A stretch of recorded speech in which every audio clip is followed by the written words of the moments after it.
It finishes Liverpool 5, West Ham 1, and we are through to the semi-finals of the Carabao Cup and on our way to potentially winning and extending it to a 10th record time. Now, to all of you haters who after the Manchester United game at the weekend, who said Liverpool are finished, said we have an attacking problem, our attackers apparently can't score, what are you saying now? Because honestly, I had no doubt that those kind of performances can happen, but this Liverpool team are doing so well, and context and perspective is so key. They're still within a point of the top of the table. We're now into the Carabao Cup semi-finals. We topped our Europa League group. Things are still going very much well for us, and we had a rebuild in the summer. Our entire midfield got changed, so if anything, we're maybe a little ahead of where people may have expected us to be, but we keep going regardless. It is all about winning and keeping momentum going through this festive period where the fixtures just keep coming. We take on Arsenal at the weekend, so we know things aren't going to get easier anytime soon. But this performance was really good and a much needed morale boost after the weekend's game against Man United, where of course we had a good 35 or so shots, couldn't score a single one. So to go and put 5 past a very good West Ham side, okay, they also, like us, rotated a few players, had a few injury problems as we did too. But they're a very strong side, having a decent season, and to go and put 5 past them, to limit them to just 2 shots, okay, that's also probably on their performance as much as it was ours. But at both ends of the pitch, we looked really solid despite the changes that we of course had. The likes of Salah on the bench, Alisson not involved at all. So it was a very solid performance, and I've got to say, standout players for me, Harvey Elliott had a really good game. I think he shone starting on the right wing for us, with Salah of course benched.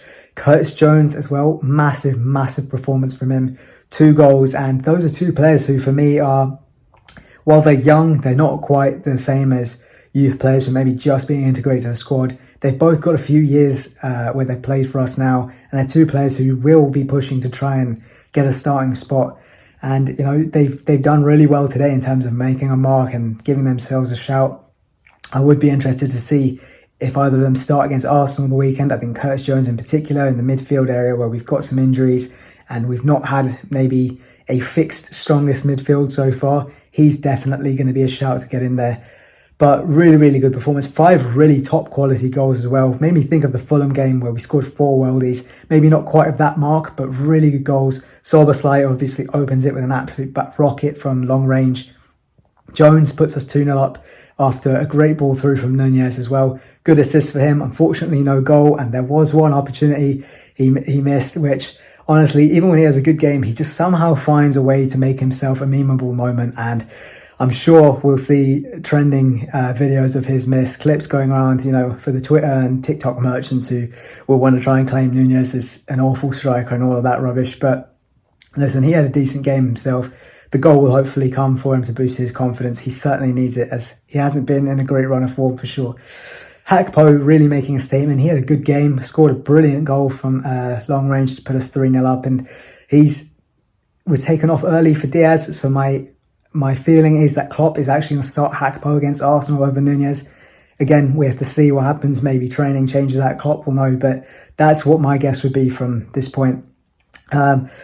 And then, of course, we get pegged back a little bit. West Ham pull one back. Really poor goal to concede. I think Konsa could have done a bit better. They sort of like almost gets it off Bowen, but just kind of lets him pass a little too easy. But that was it. That was their only shot on target all game. So we limited them really well. And then we go on, of course, we make a few subs and we score a couple more to finish, with Salah getting a goal after missing an open goal. Well, not open goal, sorry, 1-on-1, but really missing a sitter, but making up for it with a brilliant finish. And then Curtis Jones gets a second of the game, brilliant goal, running past, I think, 4 or 5 players even. Really good stuff, really high quality performance from Liverpool, and the confidence is back. That is the main thing. Hopefully we take it into the weekend, put in a really good showing, because if we beat Arsenal, we go top of the league unless Aston Villa win by a big enough margin against Sheffield United to overtake our goal difference the day before when they take on Sheffield United. But all we can do is go and play Arsenal on the Saturday evening, get 3 points, see where we are, and keep going really. I'm not going to judge Liverpool until really mid to end of Feb. That's the real way to do it if you want to see where your season lies. Too early for Liverpool are in, Liverpool are out, all that, you know, hokey pokey with the title race nonsense. I'll leave that to the others. But good performance from the Reds. hopefully it keeps going. And yeah, see you after the Arsenal game on Saturday for another post-match reaction. Until then, take care.